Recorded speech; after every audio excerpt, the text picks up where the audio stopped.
And social activist and Vice President of the United Auto Workers. In 2014, she became the first woman and the first Latina to lead the UAW's General Motors Department. It's my honor to introduce you. Good afternoon. You all look incredible. And one of the things my son said to me today, I have twin boys who are 13 that are somewhere around here. They said, Mom, all the different slogans on the different signs, all the different issues. And what I wanted to say, and I did say to them, is this is incredible because this is how our country comes together. When everyone, whether you're an environmentalist, whether you're a unionist, whether you're working on behalf of women's rights, whether or not you're working the LGBTQ community, it's when we come together to fight back against men, like the men, and I mean men, that are sitting in the White House. So when I started thinking today about what I was going to talk about, I always have my children on my mind. What kind of world are they going to grow up into? And this morning I especially had them on my mind. And I was thinking, oh my God, Betsy DeVos is over education. She doesn't even know what American with Disabilities Act is. But I thought, you know, when I thought of my kids and that fear that brought up, and it brought up fear not just for them, but for the incredible, wonderful teachers that are in the schools every day, that work on behalf of our young children. And I thought, I got depressed at first, but then I started thinking and put my organizing cap on and thinking of the women and men that I've worked with over the years that have come together to take on men like Donald Trump and corporations who stood together and against all odds, and they do it every day in this country. They stay in their facilities and they fight to have a voice at the table, and guess what? They win. But the way they win is very important, because some of them lose, and I can tell you how they lose. What happens when workers come together and try to have a voice in their workplace? It's because they have issues going on that involve lack of respect, lack of a voice, discrimination. So they come together because they know they need to get some power back from the boss, and that they need to have an equal playing field, and they need a seat at the table. And when they win because they don't let that corporation or that boss pit them against each other. But the bosses try. They take first shift and they pit them against second shift. They take Muslims and they pit them against Catholics. They take women and they pit them against men.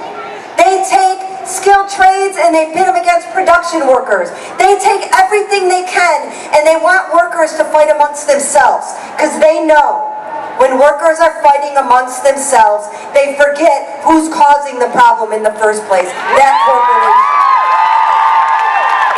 So, Trump was able to do that in selection. But I'll tell you what, there are 8 billionaires in this country right now who own 50% of the global wealth. I don't want you to forget that number. 8 people own 50% of the global wealth. So what they're going to try and do, and then what they did in their selection, is they want us fighting against each other. They want us blaming the immigrant, because then we ain't looking at the fact that 8 people control the global wealth.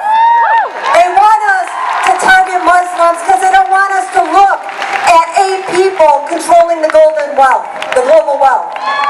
They want us to blame teachers because they don't want us to look at the fact that Wall Street is controlling this country. They want us to blame unions. Trump right now is taking credit for the jobs that union workers sat at the table and negotiated in 2015. But the other thing that workers did that won, they didn't let that happen. And what they did that was even more amazing, you know, a plant is a microcosm of the world. So in your plant, you have racism, you have sexism, you have everything you have in the country. But people come together and they say, you know what, we're going to stay focused on our issues. You don't have to be my friend, but we're going to stay focused to create a better work environment. And that's what our lesson is here today. Our lesson is, are we going to stand up for Muslims when they're attacked and stand together? Are we going to stand up for for women when they try to take our health care and stand together? Are we going to stand up for teachers when they're attacked for the good work that they do? Are we going to stand up for LGBTQ community when they're being targeted? Are we going to stand up for our Black American brothers and sisters when they're attacked? And are we going to stand up for workers globally every day that are abused by these corporations on our shores and every shore across the country?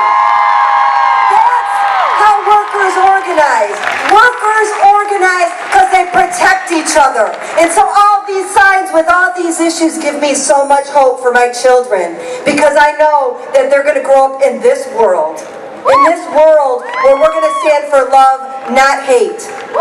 But one last thing, in order for that to happen, everybody needs to leave here today and not just stand up for each other, but you need to go get involved in a group. If you're not involved, whether it's the Democratic Party that, by the way, we're taking back,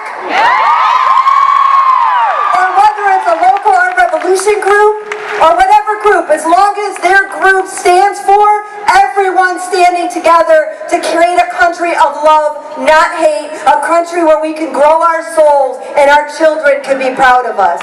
So if you're not going to do that today, the world's not going to change. So tonight, instead of getting on Facebook, get on there to find a group and join it, and let's change this world for our children.